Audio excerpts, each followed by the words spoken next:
Je vais d'abord appeler Carole Birk, donc, qui va nous présenter son projet. Mais vous ne pourrez pas voter pour Carole, mais ça n'empêche que voilà, son travail est intéressant et que son poster est exposé au fond de la salle. Donc, bonjour, donc moi je travaille pour le Conservatoire d'espaces naturels de Haute-Savoie qui gère les 9 réserves naturelles nationales du département, dont 5 d'entre elles sont autour de nous, notamment le massif des Aiguilles Rouges, là, qui est en face du Mont Blanc. Et je peux vous annoncer avec beaucoup de bonheur qu'aujourd'hui, le développement de la structure sociale qui l'a aidé, la Maison Rodolphe, eh bien, dépend directement de lui, puisqu'il en est devenu un des administrateurs.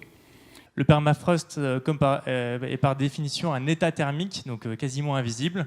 Et donc, on a mis en place un outil qui permet de visualiser avec des mesures de terrain le permafrost.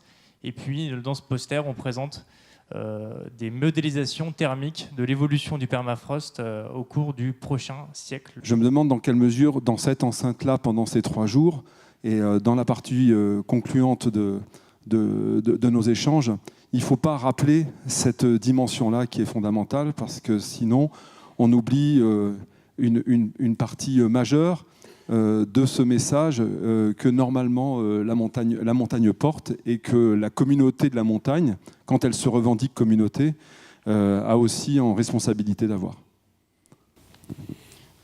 Merci Eric, je ne sais pas s'il y a grand-chose à rajouter.